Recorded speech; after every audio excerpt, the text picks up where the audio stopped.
to this page. Okay, there we go. So let's talk about the basics of this organization, just so you know. For those of you, this will be a repeat if you've been around for a while. The Institute is a nonprofit organization, and I am the founder and director. I have my own private practice, which is for profit. Obviously, it's my private practice, but the organization itself is a nonprofit organization. I think it's important for people to realize that, because a lot of people don't. A lot of people think that this is all very easy and you see a lot of stuff popping up, not just emulating me, but emulating other teachers and organizations that have been around for a while, and very quickly closing because the idea is that you can make a lot of money teaching. And you can make a lot of money teaching something, but I'm going to tell you that teaching sex and sexuality is not something that's highly marketable, because of the restrictions that we have in this country. People oftentimes don't share the work as much on their pages as they might share if they just completed their MBA. So you don't have that same profit model that people would think. Not to say it's not possible. Obviously, you can, but I just want to put that out there that I established it as a nonprofit. We are registered as a church, and therefore we are the only Black-led organization. There's a spiritual organization in the country, possibly the world. I have not been to the motherland, that centers Black women and our pleasure. Now, what that means, what does that mean for the Institute and for you, especially if you don't identify as a Black woman? It doesn't mean that you're not in this organization, right? It just means that you're not centered. And a lot of times we have to understand what that means, because we need to decenter whiteness. And so when you also are decentering other aspects and elements that you really hold as important to you, your male identity, your trans identity, your transmasculine or your non-binary identity, to show up in spaces where you are not centered is important. Now, I know that that sounds challenging for those of us who come from, people who are usually not centered at all. And so because of that, we try to make sure that in that we center Black women and femme, we say that specifically, and we embrace and welcome and encourage all of us to work around. But we really believe that at the centering of that, I really believe personally that the transphobia that we witness in this world is rooted in misogyny and hatred for Black women. And as we start to heal that wound, as we start to direct our own healing, centering the Black woman and the Black femme's pleasure, then we see something different. We see something change in a much larger, much more systemic way. And so that's the root of our work here, right? The male orgasm expands when the Black woman is centered.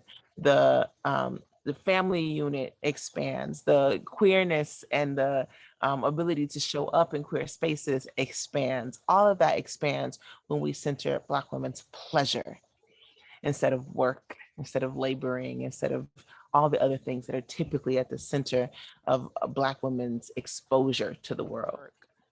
We deserve education, mentorship that from people that are dedicated to this work, and those that show up with a proven history of revolutionary unlearning. And that's what is required in this work, is that there's a lot of unlearning. And I'm constantly in a state of unlearning. Like, this does not end for me. And that is passed on in this work. So that's what I'm going to start with. Any questions so far? Let me take a little quick pause. About the Institute, we are busy around these parts. This is what it looks like over here. These are the balls that we're juggling that we have in the air. So we are a healing organization. And in that, when you look at the healing, there's this is where a lot of me shows up as the director and healer with my private practice. It's touch-based sessions, plant medicine journeys. I do these personal healing retreats here in Costa Rica and Ecuador, one-on-one coaching, individual coaching, couples coaching, all of that on the healing side. It's very specific, working with therapists, working with counselors, and partnering with you in your healing. Okay. what else we do though? We are also a learning organization. So we have our Tantra Tuesday, our webinars, our blogs and writings. We have loving as a part of this existing that we're doing, playing and working. And we'll really focus on learning and working today. But if you have any questions about the playing, the loving, and the healing, feel free to throw them in the chat or raise your hand and we'll get to that. Go to the next slide.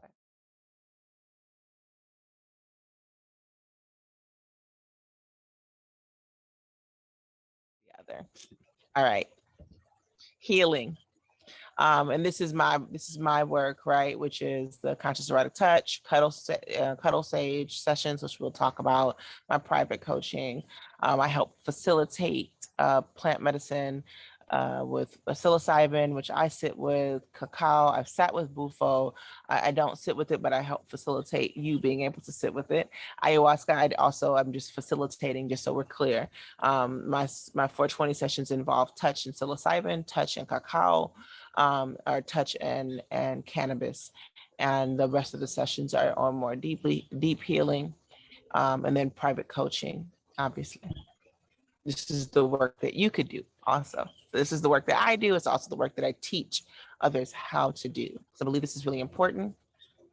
I am also 44 years young, but a large part of me, I used to see 5 to 10 clients easily, through a week, sometimes even more.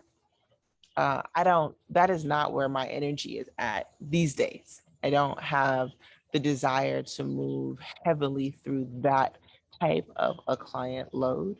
And so I'm really working to train other people. I also used to travel all over the country, over the world, really, because I was in the Caribbean quite a bit, offering healing as well. And that life is past me. But what that taught me is that I know there are people that desire the healing everywhere. And I don't need to be in LA and Miami and Philly and New York and Boston, because y'all are there already, right? So I just need to make sure that you are able to facilitate the work where you're at. That's my goal.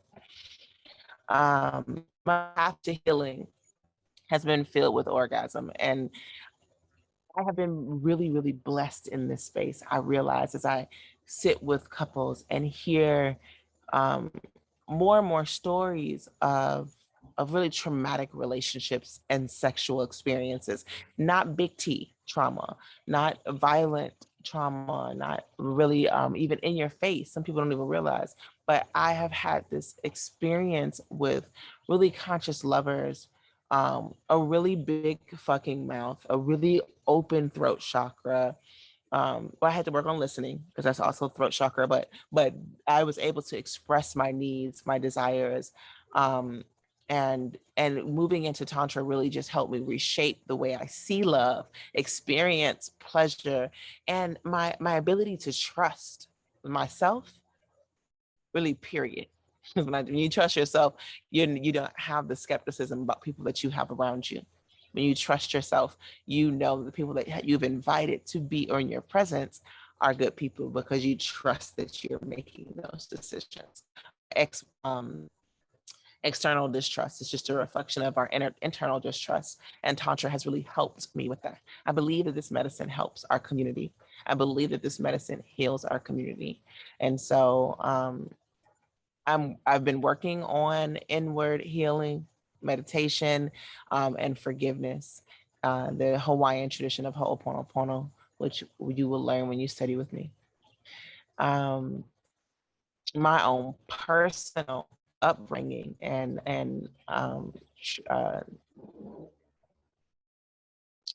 trauma that I've brought in, that I experienced, my big T trauma that I did not resolve, really kept me in a state of resentment and self-blame. My teaching, when we move through this program, when we move through my teachings, you're moving through first and foremost healing yourself, resolving your own trauma, moving yourself out of the victim drama cycle. And that really, really is imperative to being able to heal others. Your blockages to pleasure are rooted here.